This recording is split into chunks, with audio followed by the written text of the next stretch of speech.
Leo la palabra de Dios, lo hago en el nombre del Padre, del Hijo y del Espíritu Santo.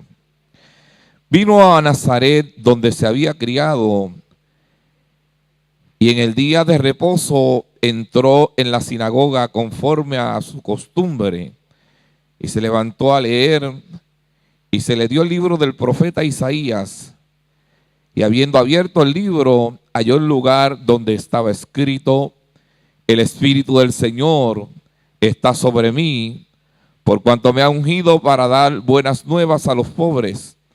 Me ha enviado a sanar a los quebrantados de corazón, a pregonar libertad a los cautivos y vista a los ciegos, a poner en libertad a los oprimidos, a predicar el año agradable del Señor. Y se sentó, y los ojos de todos en la sinagoga estaban fijos en él. Y comenzó a decirles: hoy se ha cumplido esta escritura delante de ustedes. Pueden sentarse. Yo esperaba estar de descanso durante estos días, pero Nacho es muy listo. Se la jugó fría, como decimos allá en Puerto Rico, y me dijo que a mí me tocaba predicar en algunas ocasiones. Es algo a lo cual yo no me niego a hacer. Pero cuando yo meditaba en qué compartir con ustedes, pensando en la cultura, pensando inclusive en las necesidades, pues uno le ora al Señor para pedirle a Dios que sea Él quien nos dirija, para no hablar, como dice el apóstol Pablo, palabras de humana sabiduría, sino palabras que estén envueltas en la unción del Espíritu. Así que cuando leía la palabra del Señor, mis ojos, mi corazón se detuvieron en esta palabra y meditaba en ella, porque pensaba en la razón que tuvo Dios para enviar a su Hijo. Los capítulos del 1 al 3 que anteceden a este capítulo 4 toman el tiempo para presentar toda la información con relación a Jesús.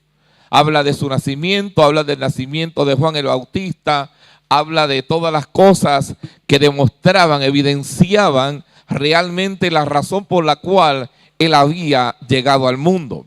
Cuando uno lee la porción bíblica, uno analiza de que Dios fue demasiado bueno con nosotros. Como dicen por ahí en muchas frases, a Dios se le pasó la mano con nosotros. Porque realmente Dios no tuvo que considerarnos a nosotros para venir a morir en la cruz. Dios no tuvo que considerarnos a nosotros para enviar a su Hijo en propiciación por nuestros pecados. Hay una frase que se dice en nuestra isla que dice: doy gracias a Dios por el perdón de mis pecados, por la salvación de mi alma y el perdón de mis muchos pecados. Cuando analizamos la vida de Jesús, la razón por la cual Dios le envió, tenemos que llegar a la conclusión de que Dios no tuvo el sacar al hombre de su programa, de su panorama, sino que a pesar de que el hombre cometió aquella infracción a la ley, a pesar de que el hombre desobedeció a Dios cuando Dios le dio unas reglas, unos estatutos, unos mandatos, unas ordenanzas, ley, la palabra, a pesar de que el hombre desobedeció, Dios con todo y ello le tuvo en cuenta. De todas maneras, Dios estuvo pensando en el hombre y no le dejó solo. Hay gente que vive sola. Hay gente que se siente turbada. Hay gente que experimenta la depresión. Hay gente que no saben a dónde ir. El profeta Isaías vio mucho más allá y dijo que el hombre estaba enfermo desde la cabeza hasta los pies y que no había cosa sana en él.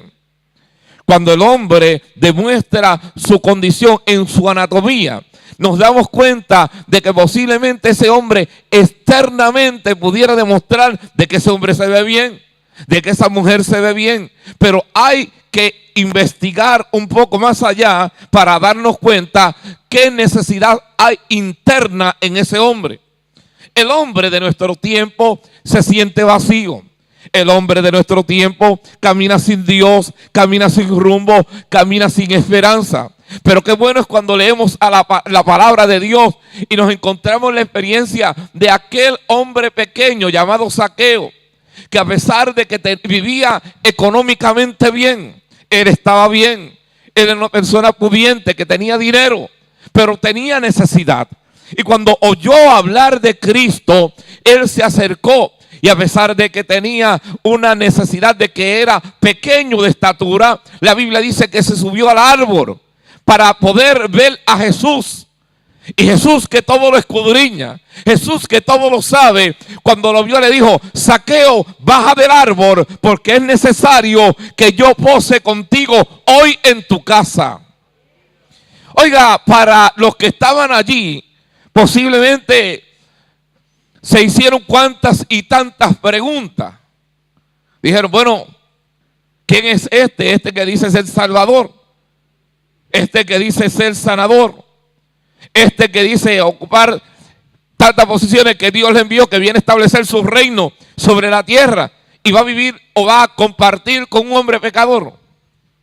Pero qué bueno saber que la Biblia dice que el Hijo del Hombre vino a buscar y a salvar lo que se había perdido. Y ciertamente los que estábamos perdidos en nuestros delitos y pecados éramos nosotros. Por eso es que cuando entonces analizamos lo que Dios hizo a través de Jesús, es darnos vida eterna. Porque el hombre necesita a Dios en su agenda. El hombre necesita a Dios, Dios no necesita nada del hombre. Porque el que cometió la falta fue el hombre, incluyendo la mujer. Fueron ellos los que infringieron la ley de Dios. Dios dio unas claras advertencias. Le dijo a aquel hombre y a aquella mujer: de este árbol plantado no coman. Pero ellos quisieron, desobedecieron. Y la Biblia dice que desde ahí traspasó el pecado a toda la humanidad. Pero bueno saber que cuando Pablo escribe la carta a los romanos, hace mención de que dice que por un hombre entró el pecado al mundo, y este pecado trajo consigo la muerte. ¿Quién no se va a morir aquí? Levante la mano. Todos nos vamos a morir. Porque la Escritura dice que le está establecido al hombre que muera ¿qué? Y después ¿qué es? El juicio. De modo que aún los que han llegado aquí en la mañana de hoy, todos vamos a compadecer ante el tribunal de Cristo y seremos juzgados conforme a nuestras obras. Seremos juzgados por lo bueno que hemos hecho y por lo malo que hemos hecho también. Esta porción bíblica me atrae a mí porque nos presenta claramente el cuadro, la condición del hombre. Primero, la Biblia dice que cuando él llegó, entró a la sinagoga, que tomó el libro, halló el lugar donde estaba escrito: el Espíritu del Señor está sobre mí.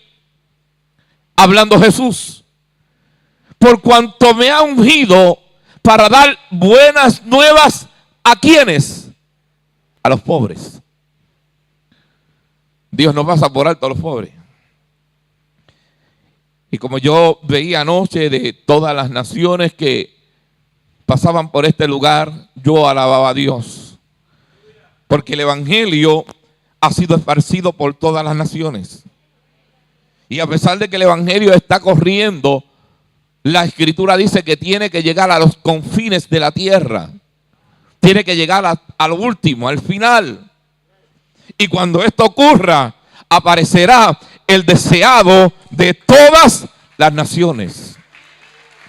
Así que si hay una razón por la cual todavía Él no ha regresado, es sencillamente porque todavía este evangelio no ha sido predicado a todas las naciones. Hoy damos gracias a Dios por la tecnología. Hoy damos gracias a Dios por los instrumentos, por los medios de comunicación que tenemos a la mano para de alguna manera poder evangelizar. Pero aún con todo ello, el evangelio no ha llegado a muchos rincones de nuestras naciones. Cuando Jesús llega, dice, después de leer y de presentar el propósito por el cual había sido enviado por Dios, dice, no solamente él había sido ungido para dar buena a los pobres, sino que él había sido enviado para sanar a los quebrantados de corazón. Yo decía al principio que hay enfermedades que nosotros no las vemos. Enfermedades internas, enfermedades del corazón. Usted puede ir al hospital y le toman los signos vitales, puede tener la presión bien, puede tener la respiración bien, puede tener la pulsación, el pulso bien. Usted puede estar con una presión de 110/70. Usted puede estar normal, le hacen algún estudio de ir más allá para ver qué usted tiene y es probable que tenga el colesterol alto y salga con un sinnúmero de condiciones. Pero ¿sabe una cosa? Para chequear el corazón hay que ir más allá. Hay que hacerle un electrocardiograma. Hay que ver cuáles son las palpitaciones de ese corazón. Hay que ver cómo ese corazón está fluyendo. Si tiene venas tapadas, eso no se ve.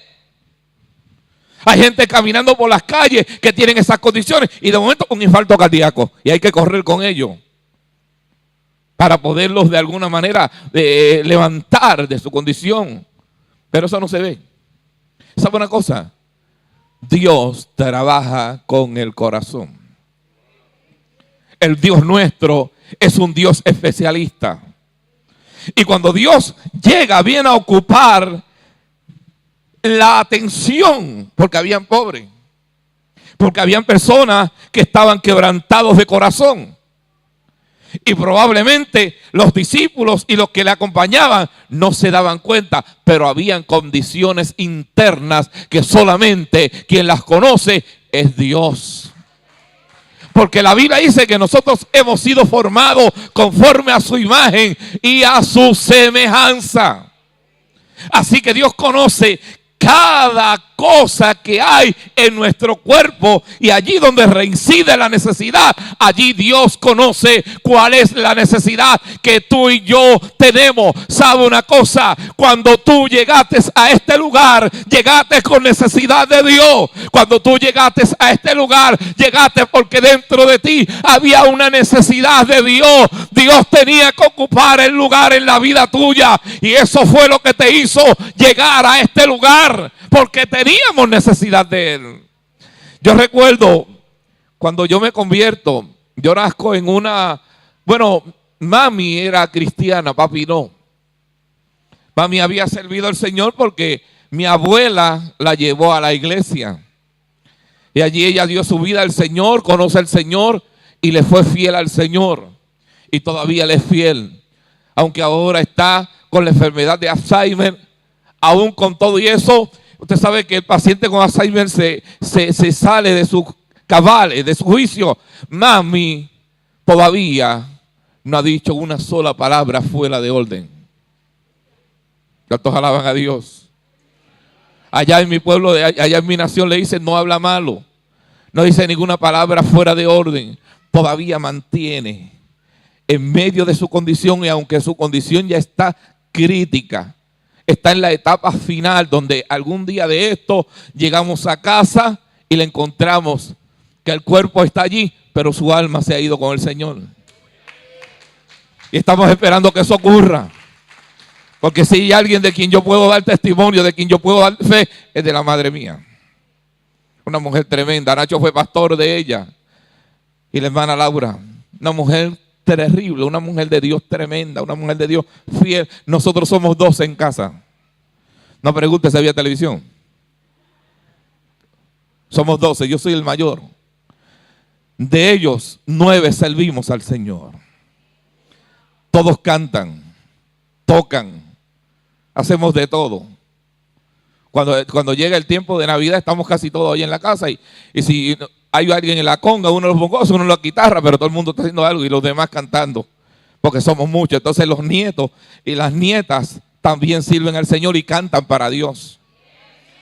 Todos somos músicos, todos hacemos algo en la casa. Así que cuando llegamos allí formamos tremendo jolgorio, tremendo alboroto. ¿Cómo dirían en Panamá? Porque somos así. Ahora ella sufre esta condición. Pero ¿sabe una cosa que ella hizo? Que a pesar de que yo no servía al Señor, que a la edad de 9 años me separé de la iglesia, me fui de la iglesia y no visité más la iglesia. A pesar de ello, mi madre no dejó de orar por mí. Yo era un quebrantado de corazón. Yo era uno que estaba enfermo.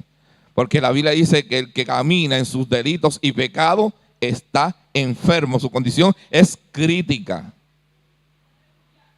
Y así andaba yo, así caminaba yo. Pero había una mujer que no había doblado sus rodillas ante Baal. Había una mujer que había puesto su confianza en Dios. Había una mujer que había dicho a Dios: tú me lo diste y tú me lo devuelves de nuevo a la iglesia. Y yo regresé a la iglesia. Cuando menos se pensaba, a la edad de 24 años, regreso a la iglesia. Y cuando llego a la iglesia llegué necesitado de Dios. Por fuera me veía bien, lo mío era estar bailando y gozándome con la juventud del barrio. Pero había una necesidad en mí de Dios. Y a pesar de que todo el mundo me veía continuamente riéndome y haciendo maldades en el barrio con los jóvenes, dentro de mí había una preocupación y una interrogante: si el Señor viene, ¿dónde yo pasaré la eternidad? Si Él regresa, ¿dónde yo pasaré la eternidad? Y era algo que aun cuando yo me iba a la cama, me iba con temor. Oiga, porque si había alguien que era cobarde, cuando alguien moría en el barrio, era yo. Oye, Víctor, se moría alguien y yo me quedaba en el velorio hasta el otro día. Cualquiera podía pensar que qué muchachito es este, ¿verdad? Que es tan social. Era que me daba miedo porque mi tío me había dicho que cuando yo me fuera para la casa, cuando yo estuviese durmiendo, los muertos me iban a agarrar por la pierna. Así que yo le tenía miedo a la muerte y le tenía miedo a los muertos. Después Dios me dio la oportunidad de ser enfermero y trabajar en la sala de operación y gente se me moría hasta las manos. Superé esa etapa. Pero dentro de mí había ese vacío. Y el único que lo podía llenar era Dios. El único que podía satisfacer esa necesidad inmediata que había dentro de mi ser era Dios. Lo traté de llenar con 20,000 cosas, pero ninguna me dio resultado.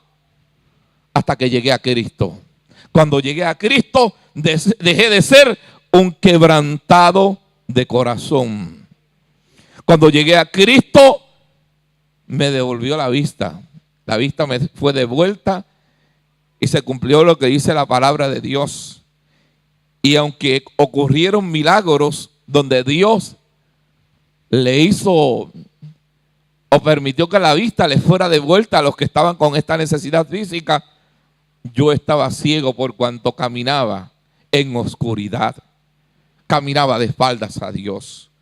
No había tenido la experiencia de arrepentimiento. Así que Cristo llega no solamente a trabajar con los quebrantados de corazón, sino también a pregonar libertad a los cautivos, vista a los ciegos, poner en libertad a los oprimidos. Este es el tiempo, yo no sé cuál es el estándar, el porciento de personas que están en esta nación con enfermedades mentales. Yo creo que en todas las naciones hay un porciento muy alto de personas con depresión, personas con esquizofrenia, personas con tanta condición, de momento están bien y de momento se salen de su juicio. ¿Sabe una cosa? Para ellos vino Cristo a ponerle en libertad a los oprimidos.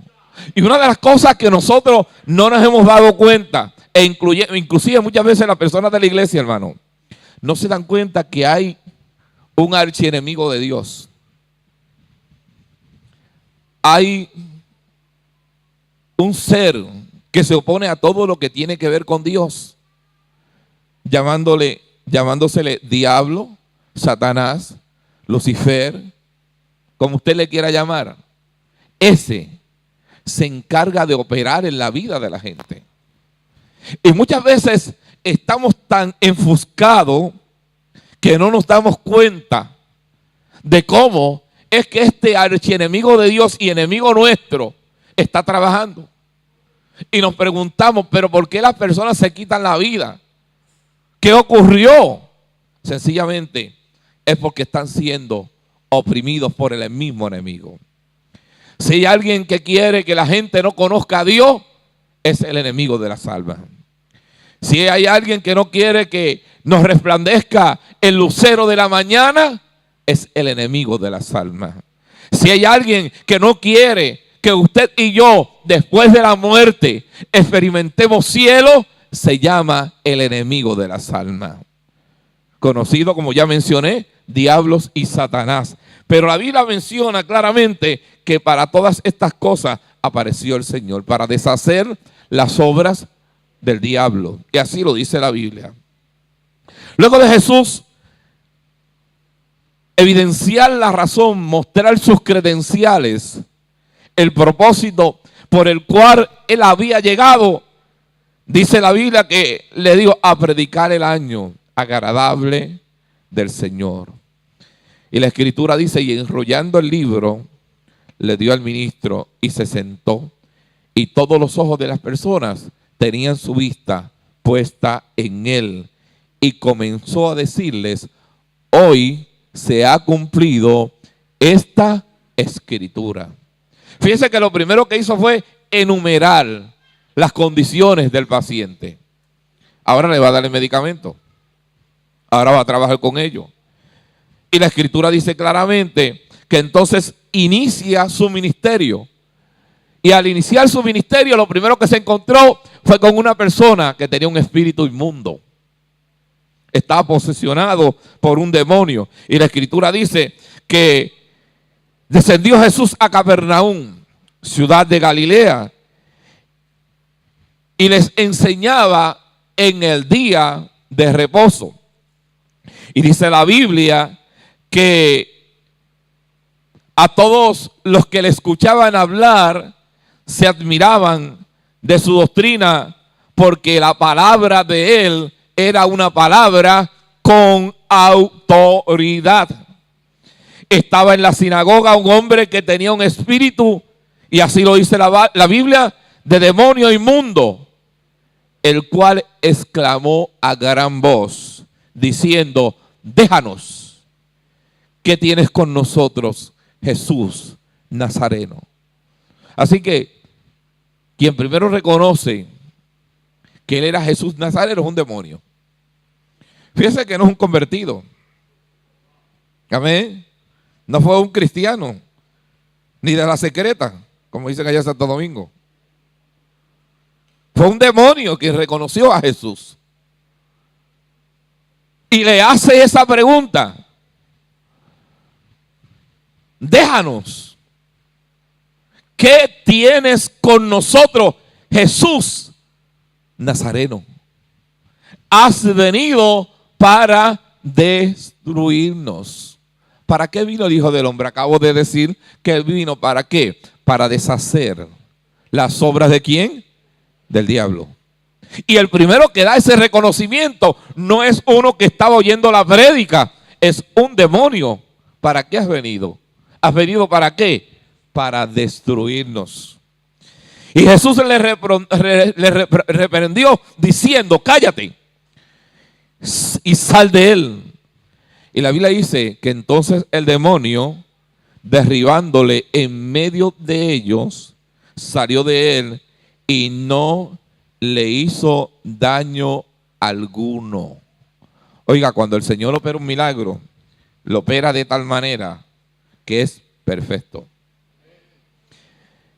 Y la Escritura dice que estaban todos maravillados y hablaban unos a otros diciendo, ¿qué palabra es esta? ¿Con qué autoridad y poder manda a los espíritus inmundos y salen? qué poderosa palabra. Qué tremenda palabra. Oiga, amado, usted y yo tenemos esa palabra para impartirla a los demás. Porque la palabra tiene autoridad. Algunas veces nosotros no nos atrevemos a hablarle a otros de lo que es el evangelio, de lo que es vivir una vida en Cristo. Atrévase, amado. Atrévase a decirle a otros, porque la palabra no viene de usted. La palabra proviene de lo que Dios nos dejó, de lo que Dios nos dijo que habláramos. Así que usted y yo, cuando hablamos la palabra, es el Espíritu el que se encarga de llevar la palabra al corazón oprimido, al corazón sediento, al corazón que tiene hambre de la palabra. No somos nosotros, es el Espíritu Santo el que se encarga de llevar esa palabra. Pero usted y yo tenemos que ser portavoces de esa palabra. Tenemos que anunciarla. Porque la Escritura dice, ¿y cómo irán si no hay quien les predique? Yo me atrevería a preguntar en esta mañana a ustedes, ¿cuántos están comprometidos con establecer el reino aquí en España? Levanten las manos. ¿Usted sabe lo que significa establecer el reino? Mire, mientras vienen artistas reconocidos a esta nación para compartir la música, cuantas y tantas cosas, usted y yo debemos aprovechar el tiempo para establecer el reino en esta nación. No importa quién se oponga, porque usted sigue leyendo y va a encontrar que a pesar de que todos se maravillaban y se hablaban unos a otros y se decían, ¿quién es este que habla con esta autoridad y que le da orden a los espíritus inmundos para que salga y salen? Usted sigue leyendo, va a encontrar el milagro en la suegra de Pedro, va a encontrar lo que él sigue haciendo, pero va a encontrar también una porción bíblica donde él le dijo a ellos que posiblemente ellos lo iban a rechazar. Se admiraban, luego de estar admirados de lo que él hizo. La Escritura dice claramente que los que estaban allí luego se oponían y que lo llevaron y lo treparon en un lugar para tirarlo. Y la Escritura dice que él salió por en medio de ellos y se fue de allí. Salió por en medio de ellos y se fue de allí. Luego otra vez, la Biblia dice que ellos le buscaron cuando él se fue para Galilea. Dice, cuando ya era de día y salió, se fue a un lugar desierto. Y la gente le buscaba y llegando donde estaba, le detenían para que no se fuera de ellos. Pero él les dijo, es necesario que también yo vaya y anuncie el evangelio del reino de Dios a otras ciudades, porque para esto yo he sido enviado. Ya Jesús se fue. Y la Escritura dice que él está sentado a la diestra ¿de quién? Del Padre. Pero comisionó a una iglesia. En el Evangelio de Marcos, capítulo 16, les da unas directrices a la iglesia. Y le dice a la iglesia cuál es la función de ellos. Así que la iglesia no puede detenerse. La iglesia es un ejército que tiene que estar marchando diariamente. A quien usted encuentre en el medio, usted tiene que anunciarle la palabra del reino. Es un compromiso que tenemos, amado. Anunciar la palabra del reino. Decirle a otro que el reino de los cielos entre nosotros está. Ya él se fue. Dejó el Paracleto en la iglesia. He aquí, el Espíritu Santo estará con ustedes todos los días hasta el fin del mundo. Usted y yo, al proclamar la palabra de Dios, no estamos solos. estamos bien acompañados. Estamos bien acompañados. ¿Sabe por qué? Porque la Escritura dice que Jesús dijo a sus discípulos: es necesario que yo me vaya, porque si yo no me voy, no vendrá a ustedes el Paracleto, el Espíritu Santo. El Espíritu Santo es el que está sobre la vida nuestra. ¿Para qué? Para impartir bendición a todo aquel que tiene necesidad. La iglesia no puede detenerse. La iglesia aquí en España no puede detenerse. No hay razón, no hay nadie que la detenga. Posiblemente usted puede pensar: pero cada rato aparece la policía por ahí, cada rato nos buscamos este problema. Mire, más problemas que los discípulos no pueden buscarnos. Cuidado que se buscaron problemas ellos. Ellos se buscaron problemas, los perseguían. A muchos de ellos inclusive los mataron. No mataron al mártir Esteban. Pero ¿sabe una cosa? Cuando él murió, si hay algo que Dios le permitió fue ver la gloria de Dios. Así que usted no debe tener ningún temor en anunciar la palabra del reino. Porque ese es el compromiso de Dios para nosotros como iglesia. Esparcir la palabra. Pero ¿sabe lo que pasa? Yo no sé si aquí ocurre lo que ocurre en Puerto Rico. Hemos llegado a tal extremo que nos hemos paralizado dentro de la iglesia y no salimos de las cuatro paredes. Venimos aquí lunes, cantamos martes, cantamos miércoles, cantamos jueves, cantamos viernes, cantamos sábado, cantamos domingo y a nadie le anunciamos la palabra de Dios. Entonces, ¿para qué estamos viniendo a la iglesia? Si este lugar es para que nosotros nos capacitemos y podamos discipular a otros. La responsabilidad nuestra es ir y hacer discípulos. ¿A quiénes? A todas las naciones. La iglesia no puede detenerse. La iglesia no puede depender de las inclemencias del tiempo. Si hay tormenta, anuncie la palabra. Si hay terremoto, anuncie la palabra. No importa si hay guerra, anuncie la palabra. Ahora todo el mundo está preocupado. No sé si ocurre así aquí en España, pero todo el mundo está preocupado por lo que está sucediendo allá en Siria con los de Gaza. Oiga, la gente está preocupada. ¿Sabe una cosa? Yo no estoy preocupado. Porque como dijo el pastor Nacho, el Señor viene. Él regresa. Él regresa. Aquí está escrito. Lea la palabra del Señor. Pudiéramos compartir más de la palabra del Señor, pero quiero dejarles aquí. Dejándole entender, hermanos, que sobre usted y sobre cada uno de nosotros hay una responsabilidad y es predicar el evangelio. Jesús le dijo a sus discípulos: id por todo el mundo y predicad el evangelio a toda criatura. La iglesia no se puede detener. Agradezcan a Dios que tienen un hombre que todavía está joven, un hombre que tiene fuerzas, dinámico, dispuesto a hacer lo que haya que hacer por establecer el reino de Dios aquí en España. Llegará un momento que estos hombres posiblemente no se den más. Cuando hombres como ellos se detengan, la iglesia muere y la iglesia no puede morir. Como decía el doctor Robert Schuller, nosotros somos la iglesia y la iglesia somos células vivas. Como células vivas tenemos que provocar que otros que se están muriendo puedan revivir, puedan resucitar. Usted y yo tenemos esa gran responsabilidad. Por eso finalizo diciendo el texto preferido mío.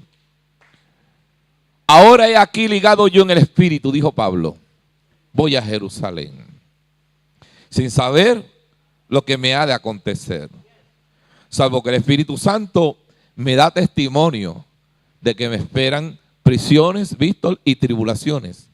Pero me gusta lo final, pero de ninguna cosa hago caso, ni estimo preciosa mi vida para mí mismo, con tal de que acabe mi carrera con gozo y de dar testimonio del evangelio que recibí de la gracia de Dios. Aleluya. Ese es el evangelio. de ninguna cosa hago caso. Me animaba el pastor cuando me decía, tengo un montón de querellas allí en la oficina, pero esto no lo ha detenido a él. Él sigue adelante. Pablo dijo, prosigo el blanco de la soberana vocación.